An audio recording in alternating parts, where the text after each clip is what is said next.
Facebook Live. This week we're talking about supporting somebody with depression, but it isn't just depression that that these tips can be relevant towards. It could be somebody with any mental health illness, any physical illness, or any disability. If you are supporting them in any way, shape, or form, you can be the carer. You could be another family member, friend, or even a colleague. So just some tips that might help you. This is about you, not so much the other person, not so much the person with depression. This is really trying to get you to focus on you a little bit more. And that's important. It's important in terms of setting your boundaries and coming at this from a more healthier place than not looking after yourself. So let's get into it. So, we all realise that it's not just somebody with depression who's affected by their illness. Family members, friends, colleagues can also be affected, and we have to recognise this. And this can add additional stress to the family unit. It can add, additional pressures and problems for everybody involved, including the person with the mental health illness themselves. So it's important, and this I have to stress this, it's really, really important that you understand what depression is and the symptoms. So that's the first thing. So I would, reference you out. I've done a blog on this, I've done a video on this. Go and have a look at them. Have a look at the symptoms and, is this relevant to us in our case? So have a look at that first. It's also very important. It's vital, in fact, that you encourage your loved one to seek medical help. You can't do it for them. The earlier that they get treatment, the better it is. Treatment is very effective. But they need medical support, they need counselling. As I said, you can't do that. You can't talk to their doctor. You can't for them, but you can talk to the doctor and raise your concerns. The doctor will not be able to discuss your loved one's case with you or a colleague's case with you, but if you do, they will take your call. They should be able to take your call, and they should be able to listen to your concerns as to what's going on. So you can do that. You can raise concerns, but the doctor will not be able to talk, discuss that person with you at all, for legal reasons. So but do encourage and try to encourage that person to go and seek help, and medical help in the first instance. And then, as I said, tip number 1 then is therapy.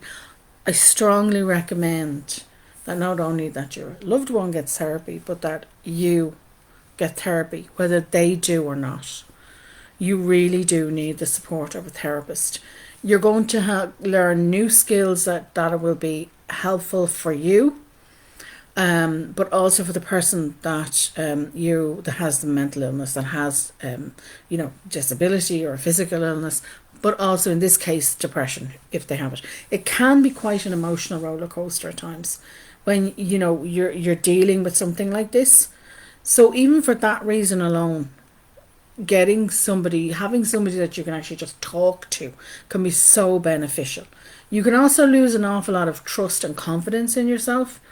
You're very stressed, very, very stressful situation. An awful lot of stuff will fall to you to do, maybe particularly the closer you are to that person. And if you're their carer. So, therapy will help you to learn the skills, as I said, coping skills, that it'll help you with the emotional roller coaster. It's going to help you build healthier boundaries. And this is important. It's really important that you come at this with healthier boundaries and trust within yourself. You trust your own gut instinct again. Sometimes we can lose that. And this will begin your own recovery process, because you need a recovery process. Just like we focus solely on the person. And in this instance, I'm talking about depression, but we tend to focus solely on that person, and we lose sight of what we need as their supporter. So we need therapy just as much as they do. For partners, tip number 2, for partners in particular, If you're in a long-term relationship with this person, if you're in a partnership, you're married, whatever your relationship is there, if you are even the main carer in this case, you can find that your relationship changes. Relationships can become strained. So if you find that your partnership or your marriage is suffering, don't put off therapy and marriage counselling as well. It's important that you have somewhere that you can voice your concerns and talk things through in an open manner. And to have a therapist in the room, particularly if it's marriage counselling or couples therapy, that's important because they will support you as a couple. The other thing I'd say to you there is you can also think about and consider joining support groups. There are support groups out there. Make sure you understand your rights and entitlements. This tends to, as I said, an awful lot of stuff tends to fall to the carers. An awful lot of stuff tends to fall to the other partner in the relationship. So, financial and other major decisions now fall on you. And you need somebody to talk to about that. So in Ireland, we have an organisation called MABS. We have the Citizens Advice. There's a Department of Employment and Social Protection. Talk to these people. Explain your situation and get the best help you can in terms of, in particular, your finances. You don't need that extra financial stress added to an already stressful situation for you. So the sooner you do this, the better it's going to be for you and your family. Tip number 3, and this is for you, but it also works for somebody with depression. But I'm trying to focus on you as the other party. Reduce your stress. It's really, really, really important that you do reduce your stress. As I said, you don't need any more stress than you're already under. So you need to start doing things that actively reduce your stress. You're setting a boundary here if you're reducing your stress.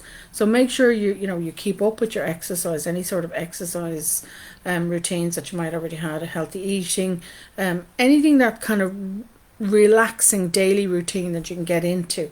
If you've been putting it off, and you haven't done anything or things have slipped by the wayside, go and have a checkup with your main doctor, your GP. Talk to them about, what you can do to help reduce your stress here. But if you feel you need that, if you need a referral to a nutritionist, a dietitian, go and get it. If you need a physiotherapist, go and do it. A dentist, go and do it. It's important that you look after your health, your mental and your physical health here. And one has such an impact on the other. You also need to think, well, do I need some time out from caring? And that's important too. You need to take that time out. Guilt is going to be a big factor in here. Oh, I shouldn't be out enjoying myself. I shouldn't be taking time out. But you need the break to help you cope and reduce your stress levels.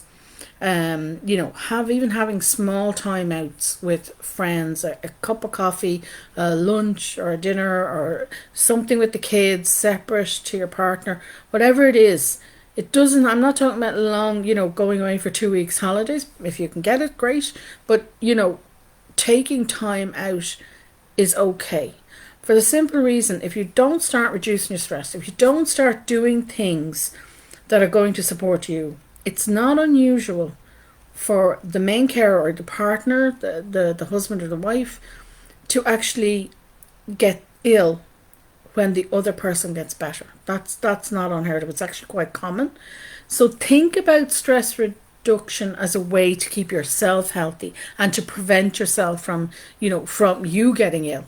And then it's a kind of a cycle you can enter into here. The next tip would be about your own positive support system in place. Now, we all need positive supports. I've talked about this. We all need 4 types of positive supports in our support system: emotional, tangible, informational, and social supports. I've done a video on this in more detail. There's a lot of benefits to having a support system in place. A lot of this can be provided by our positive And this is the emphasis on positive.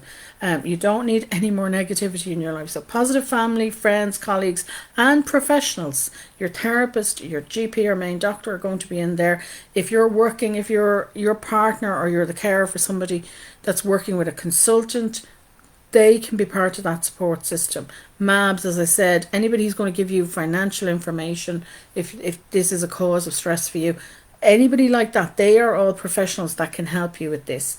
It's vital that you surround yourself with positive support systems at this time, because one, you need tangible support and emotional and informational support, and social support.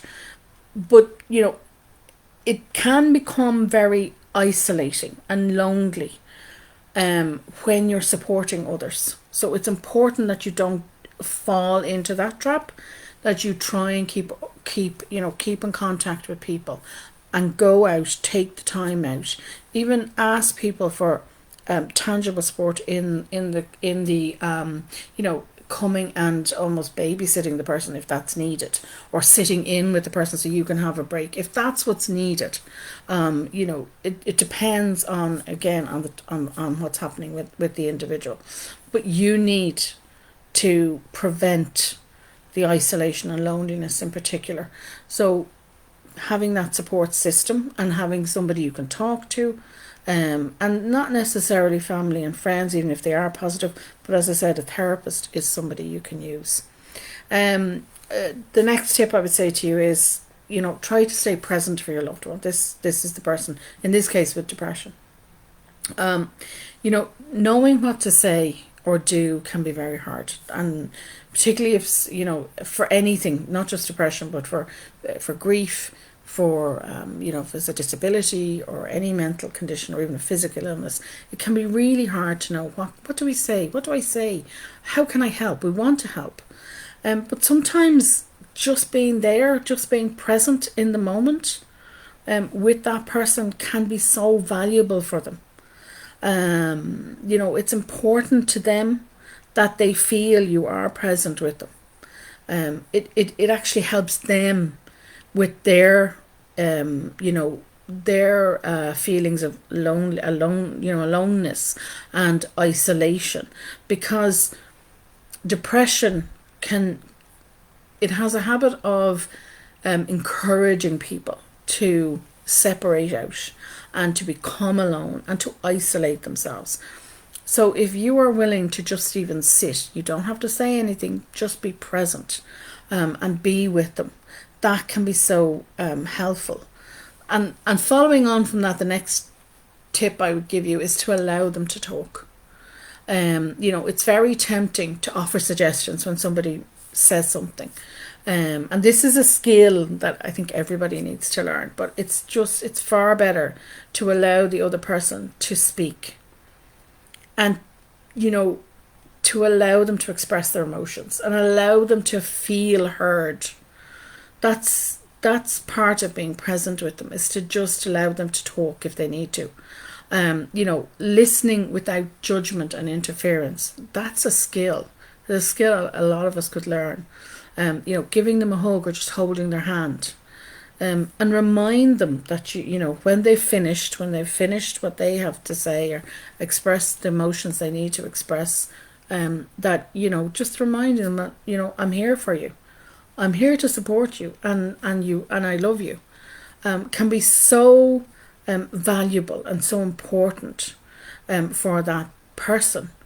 And even just saying, you've come so far. We've come so far.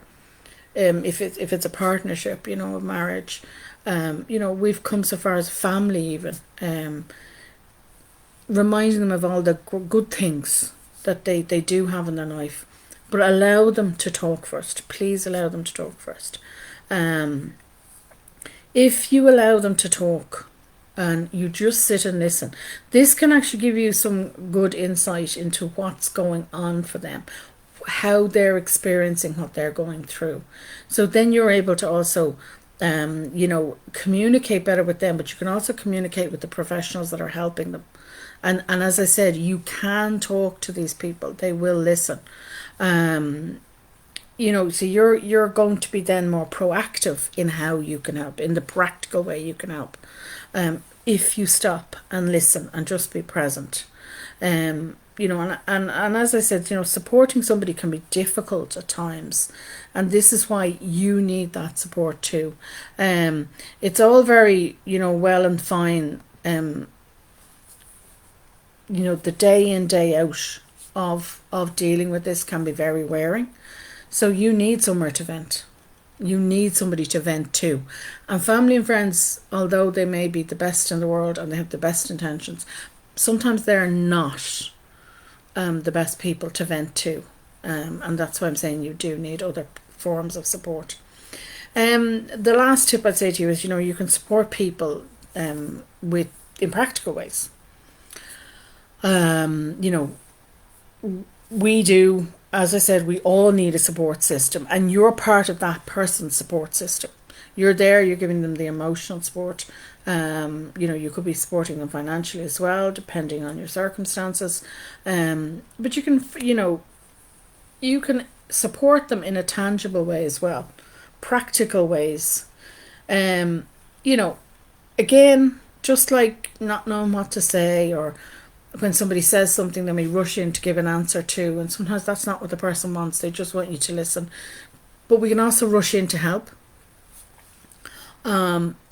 But we need to do it in a healthy manner. And this is why I'm saying you need your support, and you need to be looking after your own physical and mental health to do this. But there are practical ways you can help. Ask them. Ask them how you can actually help. You could make some suggestions. See, does that work? But there are practical things. As I said, you can sit and just listen with them. Just sit with them, be present, and if they just listen. Hug, hold their hand, allow them to cry. You don't have to express anything. You just have to allow them to express their emotions. But you can also, take them for a walk. Make the suggestion, would you like to go for a walk? I'm going out for a walk, would you like to come with me?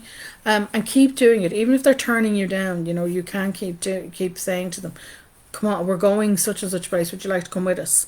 Make the offer. Keep making the offer, because particularly if they're getting medical treatment and they're in therapy, eventually they will come back around and they'll want to come back out again. But they might feel awkward doing it because they've turned you down so many times. So you just keep making the offers. Driving them to their doctor's appointments, their therapist appointments is a practical way.